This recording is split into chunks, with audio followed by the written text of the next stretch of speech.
Well, welcome everybody for to this session. Thank you again for joining us, and thank you to our students. All of the students' uh, presentations are pre-recorded, so I'll be playing that. But they are all online here. They're all present here, and so if there's questions, use that Q&A doc, which I'll ask Carlos if you can pop the Q&A doc into the chat for me because I don't have access to it right this second.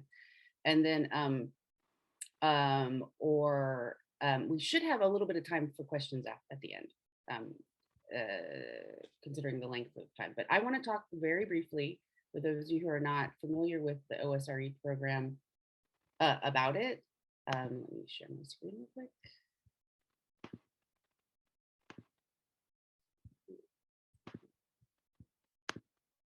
All right, everybody can see that, I think.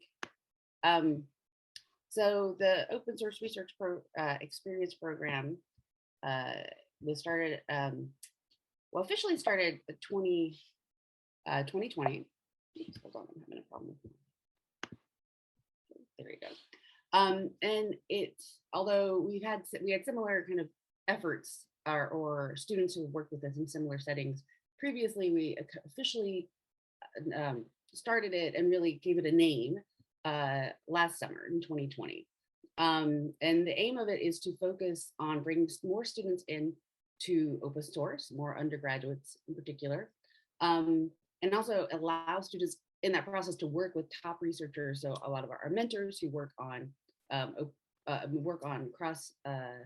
cross-supported projects, and help those mentors also jumpstart their developer communities by being able to work with these students who contribute to their projects over the summer. And this is really, I think, have the feedback we got from last year definitely told us that this seemed to provide a highly relevant open source experience to our undergraduates that we were working with. Great for their resumes, great for teaching them skills. And it also is becoming, and we saw more and more, an opportunity for outside sponsors, for not just our industry members, or like, you know, the kind of the a known group, but outside sponsors who we hadn't really worked with before, gave them the opportunity to engage in the open source projects that we support.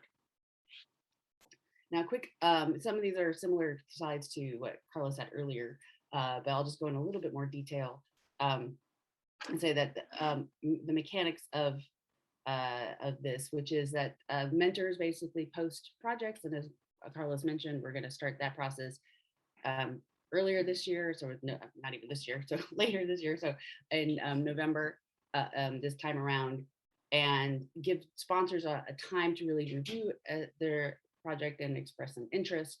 And then we'll have a longer amount of time and a more timely outreach to potential sponsors. We'll also give then interested students then will have a chance to look at the research, the project ideas page, and see if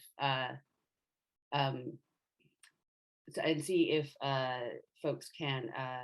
Sorry, I had something flash on my screen that distracted me.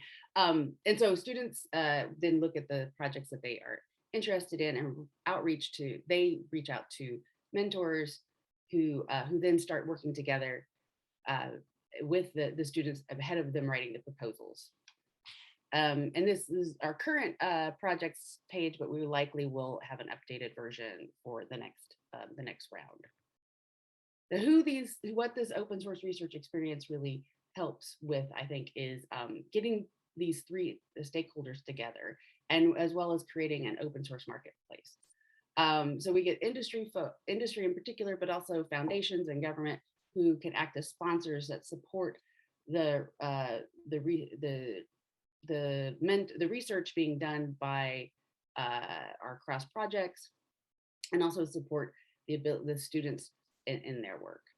And again, as I said, it's really a great way of bringing in these three stakeholders. And we call it the open source marketplace, because it's allowing to make the best matches between research students and industry or other sponsors.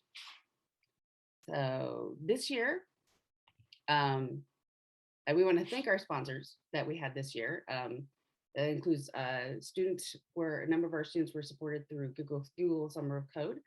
And we've been part of Google Summer of Code for since 2017. And as many of you will know about Google Summer of Code, GSOC,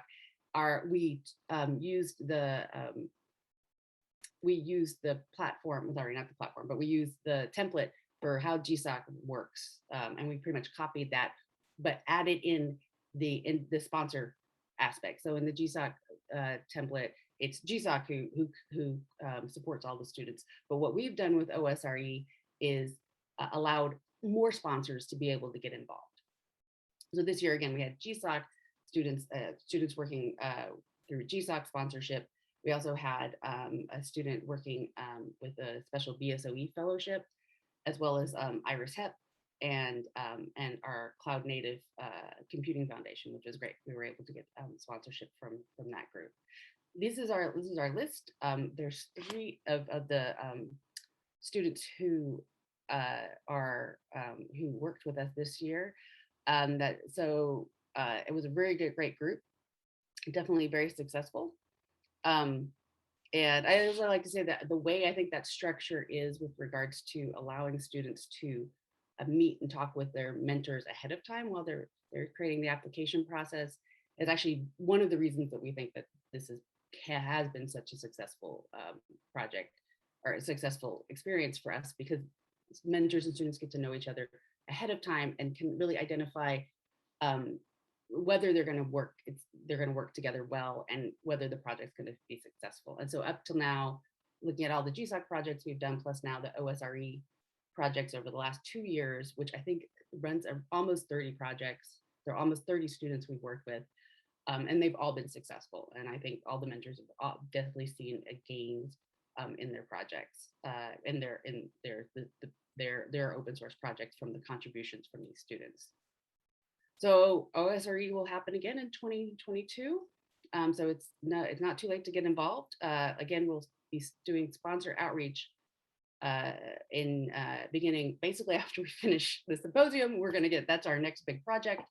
And anyone who's interested, or organization might be interested in being a sponsor, please let us know. Again, it's not just industry that can be involved.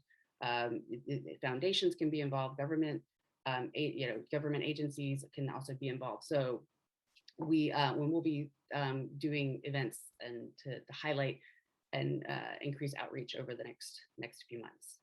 We're accepting mentors from all UC campuses, so not just UCSC and not just cross-supported.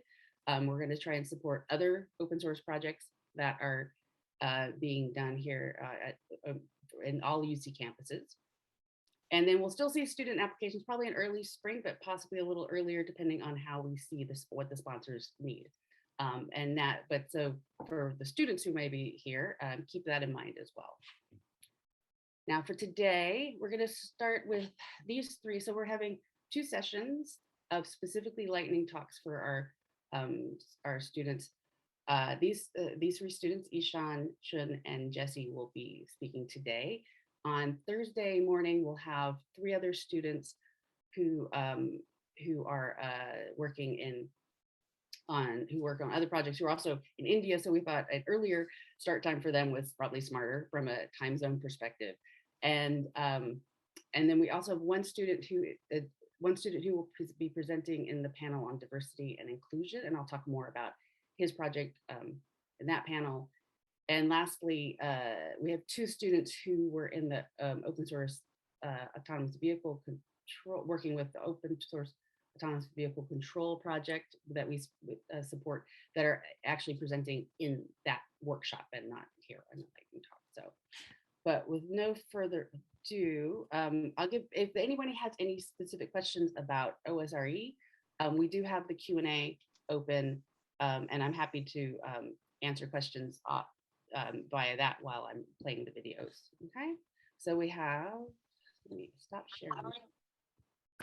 Quick comment. If the students please also mention in their presentations the advisors, the mentors. This is an acknowledgement. Okay, great. Yeah. So Eshan, why don't you say right before I start your video, you're just acknowledging who your sponsor, or sorry, who your mentors were. Yeah, sure. I also say it in my video, but my Okay, mentor was Chen Lu. It was great working with him, and he helped me a lot. great, thanks. Awesome.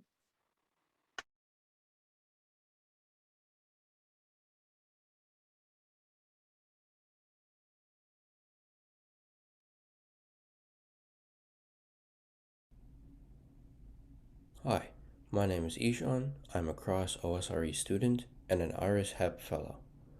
My mentor is Chen Lu, and I am working on Skyhook DM. My project is creating the ability to push back query execution to the client in case of overloaded OSDs. A bit of background about Skyhook is that it's an extension of Ceph for scalable storage of tables. Skyhook is a client-server architecture which takes as input a Parquet file, partitions it by rows, and writes each row partition to Ceph, for example.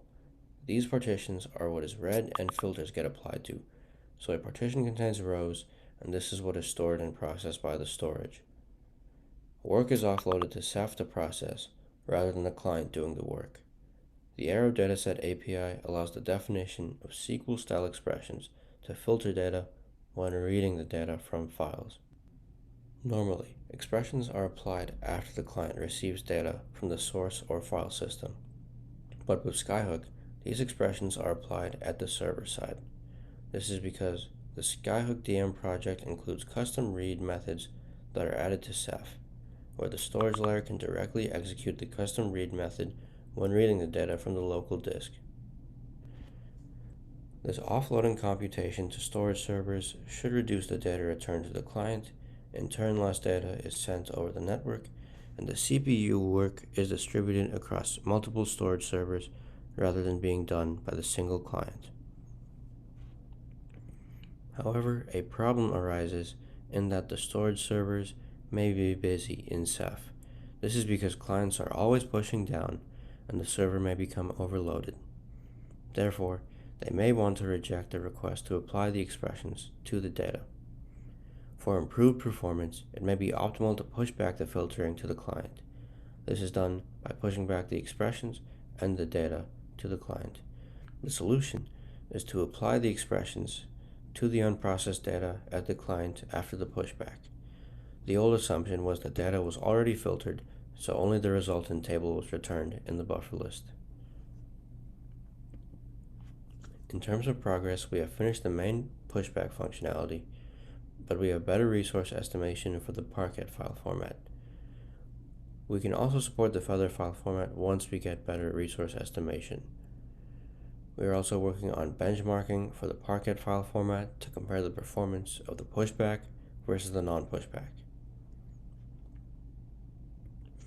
At a high level, the implementation is to iterate over a Parquet file's rows and columns to find the total uncompressed size of the file in bytes.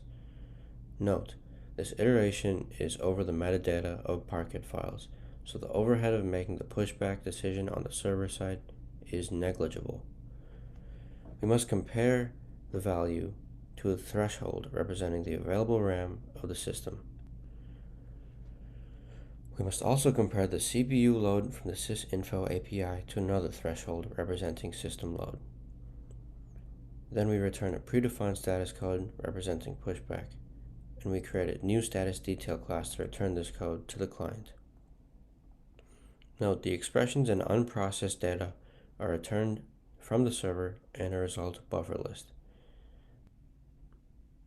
Note, at the client, if the scanop returns the above code, we apply the filtering to the data. And this is a high-level figure of the Skyhook architecture, where we have a client that pushes down a request to the server side, specifically an OSD. The request has certain information such as file size and the partition expression, and at the OSD we decide whether we want to push back or not push back. Given we push back, we return a resultant buffer list with the file and expressions, but with a non-pushback, we set the buffer list only with the resultant table back to the client.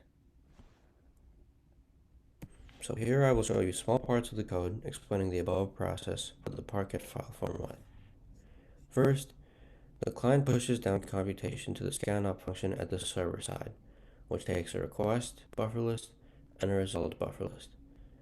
This is at the server side, and what we do is create a Parquet reader from the random access object, and from the Parquet reader we need to get the file metadata, specifically the number of row groups and the number of column groups.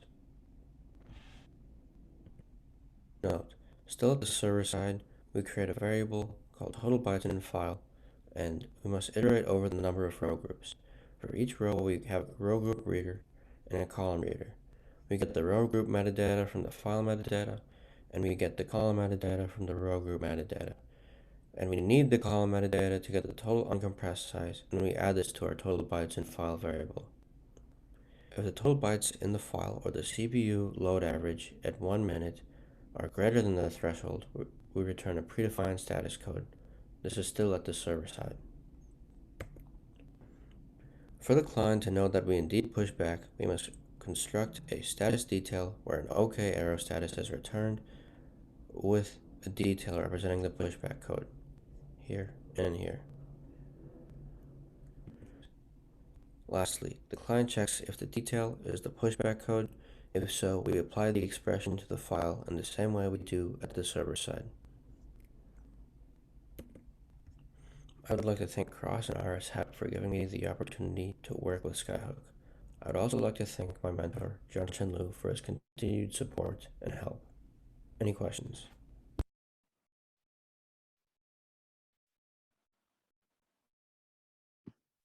Thank you. Does anyone have any direct questions for Eshan? I would like to actually maybe go do all of the videos first, just to give everyone a chance, and then we can ask questions afterwards. But if you do have questions, actually, if you can do them in the Q&A while the other video is running, that would be great too. So let me just get the next one set up, and that will be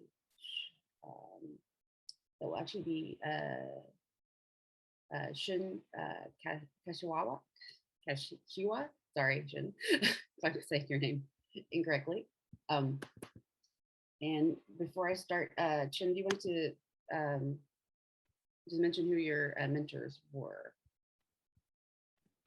Yeah, so my mentor was Jajit Chakrabarti, and I really want to thank his all effort for reviewing all the pull requests and also advice on how to proceed the project. Thank you.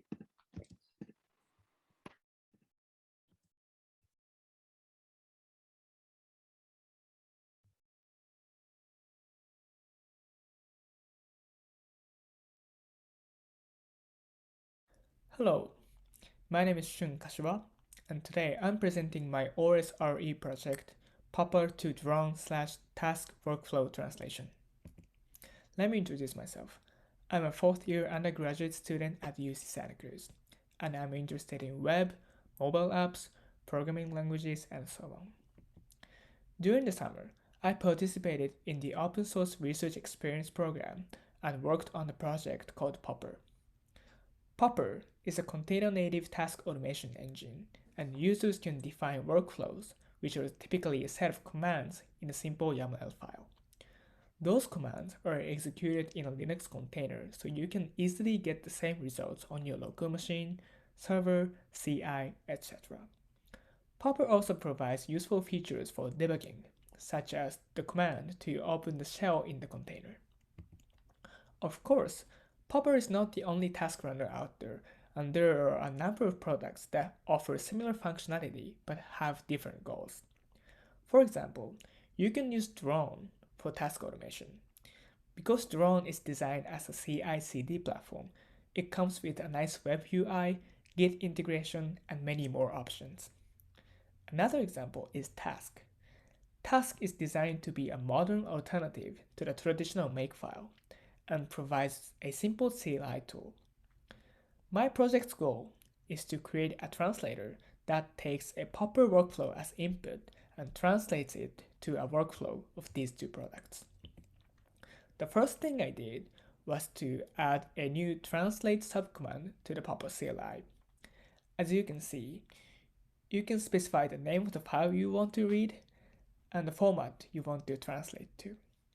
Let me show you how this command works with a simple example. This is a Popper workflow for the project written in Go.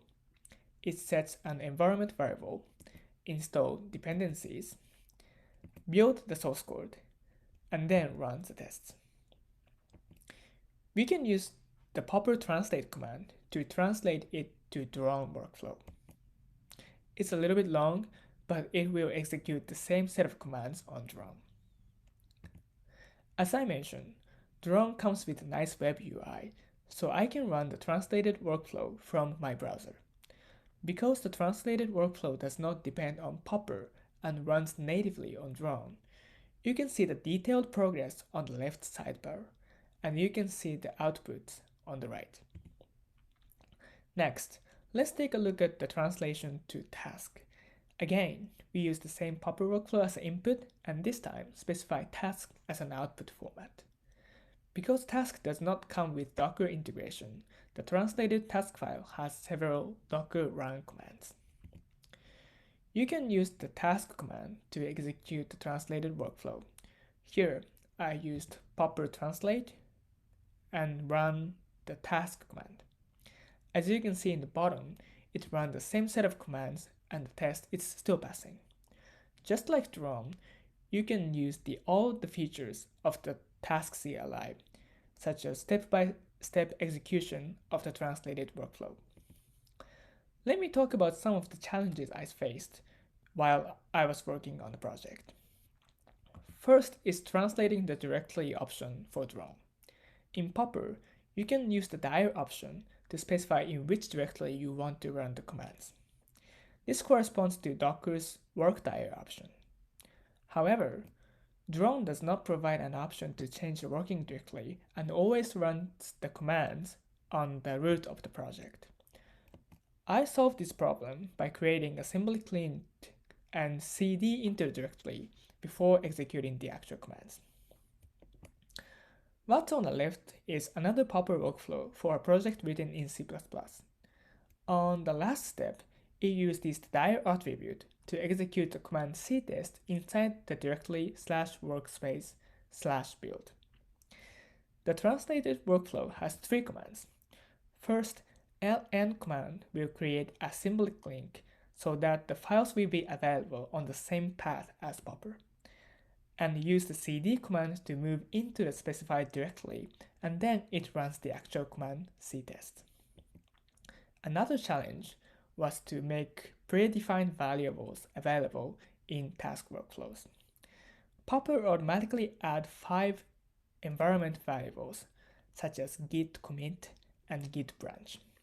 However, tasks does not have similar features, and because git may not be available in the container, we cannot define variables inside the container.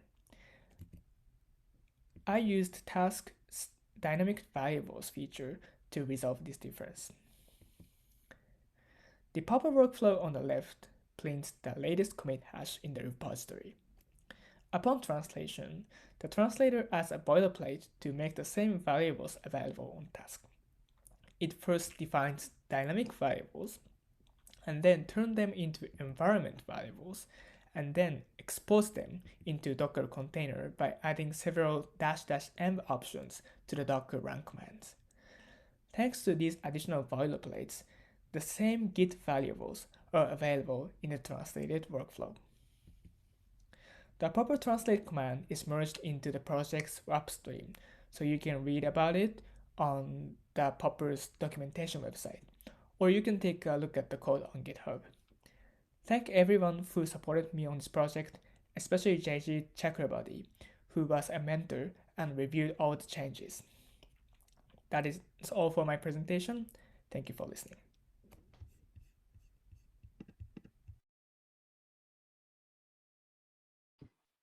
Great. Thank you. We'll do our last one. Let me just get this set up.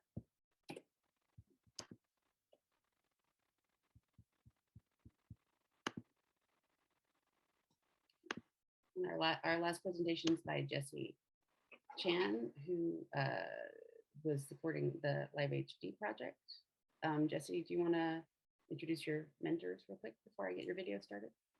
Yeah, I would like to thank my mentor, Professor Jose Reno, and other members of the Microarchitecture Santa Cruz group of the School of Engineering. Great. Loaded from the drive.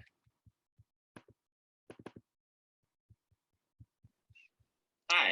Oh, now I have it working. Okay, hold on. All right, let's see if this works this time.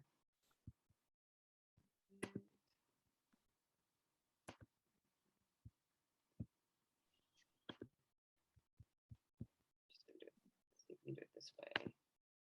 I'm Jesse, undergraduate here at the UC Santa Cruz. Today I'm going to talk about experience of my summer project, porting. Do it this way. I'm Jesse, undergraduate here at the UC Santa Cruz. Today I'm going to talk about experience of my summer project, porting Live HD to Alpine and macOS. Let's start with some background. Live HD is the shorthand for live hardware development. It is an open source project developed by Microarchitecture, Santa Cruz group of the School of Engineering. The aim is to allow faster hardware development flow. Alpine Linux is a lightweight Linux distro that's widely used with containers. The most significant difference is that it uses Muscle standard C library instead of the commonly used GNU C library. And that would be a problem as binaries compiled for the GLab C is not compatible with Alpine. When I was first introduced to the Live HD project, there were a bunch of problems.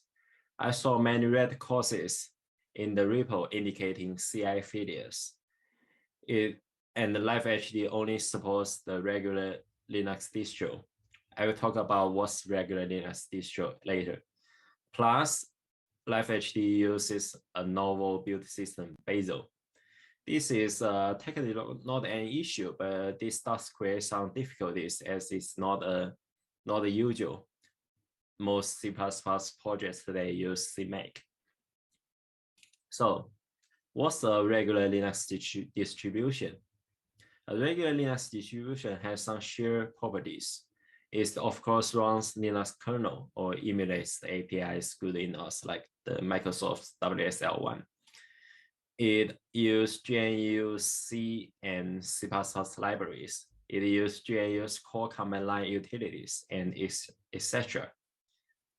For instance, a notable regular Linux distro is Debian. And the notable non-regular Linux distro is Android, which uses C library. And of course, the Alpine we are working on, which uses Muscle. And so what's Bazel? Bazel is the free and open source version of Blaze, Google's internal build system. It has a drastically different syntax from common tools like CMake. It has a sandbox execution environment that allows it to stay reproducible. In general, it is great for bigger projects like ours. However, every dependencies need to have Bazel build rules. Let's talk about how I solve the problems. First, I clean up the CI. Then I switch to rules HDL to decrease our maintenance burden of Bazel build rules. Finally, I do the real porting to the Alpine and macOS. Infra cleanup. I closely work with other group members to make failing tests pass and isolate work in progress tests so they don't make CI fail. Then I migrate to GitHub Actions. It's tightly integrated with GitHub. New CI workflows are implemented for both Clang and GCC. The result, CI is green again. And we have a much better developer experience and better code quality. Next step, switch to rules HDL. As I mentioned before, the maintenance burden is high due to like every dependency requires Bazel build rules. But Rules HDL is here to help. It's a collaborative project that maintains a set of rules for dependencies used by hardware distribution language projects. We joined the effort and moved most of our rules to it. I also submitted fixes and improvements and get them merged.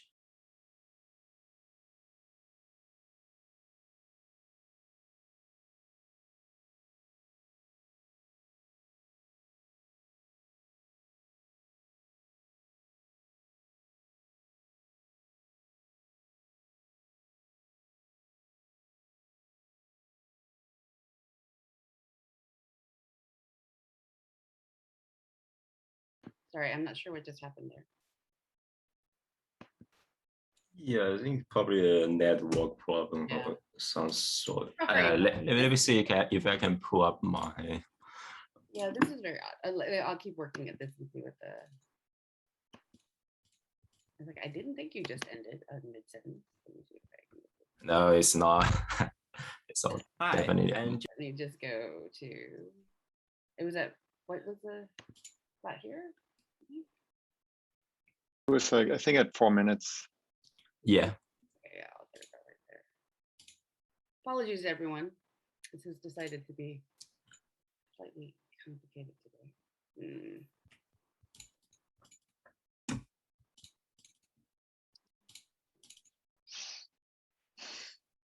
Jesse, do you have it on your computer? If you want to play it from, can you play it from that point? Oh, I think I have a different computer, so I have to download as well. Why don't I? I'll just download it quickly, and why don't while I'm trying to get the last part of Jesse's presentation figured out. Well, we could do one thing, Jesse. If you have the presentation available, let me see if I can download it quickly and get it back going. And if that works, so we could just keep moving. Yeah, actually, it's going pretty fast, so I'll just play it from my computer. Sorry, I hadn't had this problem previously. I don't know what that. There we go. Let me start that back. Well, let's.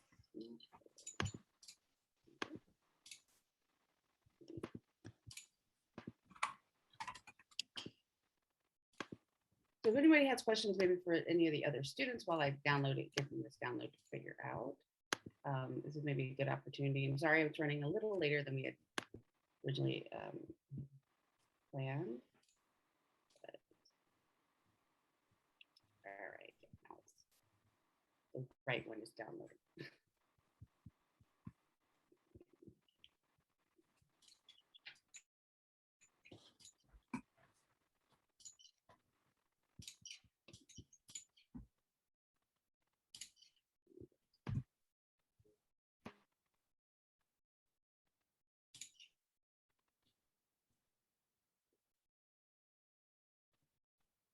You were on the Basel rules, right? Oh yeah, I am the switching to the Basel HDL rule. Right. All right, I think I have it.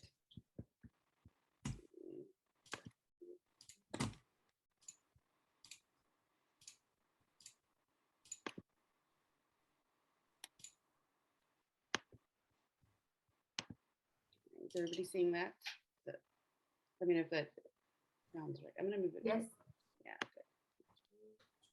Let me start it right at like here, and then we might have a little bit of repeat, but that way we don't. Collaborative project that maintains a set of rules for dependencies used by hardware distribution language projects. We joined the effort and moved most of our rules to it. I also submitted fixes and improvements and get them merged. I even got an award from Google for my contributions. Finally, the actual porting. C and C++ conformance is very important. Undefined behavior and GNU extension should be avoided. For instance, one issue I encountered doing macOS porting is that LLVM toolchain follows the standard more strictly than GNU, and they remove the standard libraries functions that are removed in the standard, while GCC keeps them. I have to replace those functions The second part is to port Bazel rules to those new platforms. Many dependencies require different files or flags when compiling for a different platform. And I have to define those in the Bazel rules. Then I deal with the portability problems of dependencies. For instance, one of our dependency has x86 assembly, and I have to re-implement the function in PUC. Last, I have to be mindful about the differences between GNU tools and BSD tools. They look similar and work similar, but many flags are different. Here's one of the major setbacks I encountered during my project. Bazel disappeared from the archive of Alpine Linux, meaning that I can no longer install it. I can work with Alpine if there's no Bazel. And the pre-built binaries won't work as they are for glibc. I have to go through the Alpine mailing list and repositories to find out why. I found that the Bazel package is dropped because the lack of maintenance and the reason failed to build from source. I decided to do the hard work and take up the maintainership. It wasn't easy to port Bazel to Alpine, but I managed to pull it off. And now I'm maintaining the Bazel package in the Alpine archive officially. Last, I would like to share the lesson learned from the 10-week journey. Open source is so awesome. I found it very rewarding and fulfilling to contribute to the community. I also appreciate the opportunity provided by the course. And I hope in the future, more students can be afforded a chance to engage with the community. I also would like to thank Professor Reno and members of the MASC group and course staff for their assistance and guidance. Any questions?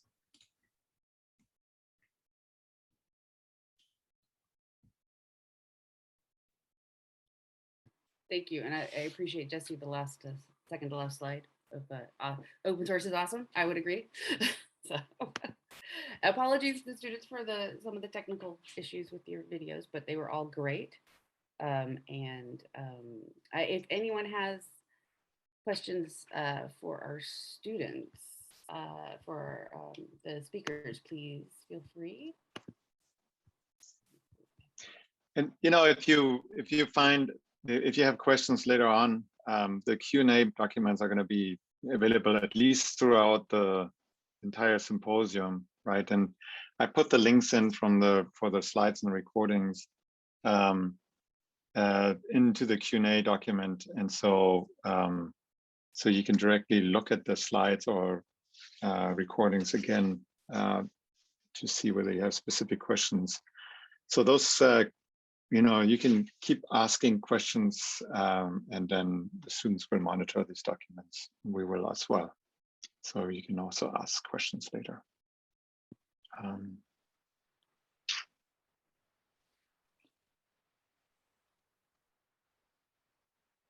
If nobody has direct questions, I think Jesse jumped over that award that he got, which I think was actually, he mentioned it very quickly in his presentation. But do you want to actually state what that was again? I think that was a really notable thing that you should pat yourself on the back about. It was from the Google Award.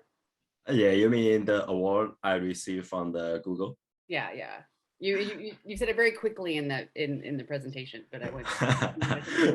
Yeah, because it just it just happened naturally. Like you are committing, you are maybe spending lots of hours on an open source project, and someone decided to give you an award. Yeah, and I feel congratulations. I will actually, I don't have the link with me, but maybe I'll attach it to the website that I have for this session and give everybody the I can send the PDF to you. Okay, great. But then, I mean, on all, I would say all of the students, I heard great things back from your mentors on the work you did. I know that I think Jesse's got, because the GSOC setup, he actually has a written report already published, and Eshan and Shun will probably have other things that we will be posting up on our website so people can see the work that they've been doing and they did over the summer. So, all right. Any questions from the audience or any other comments that the students want to make about the work that they did over the summer?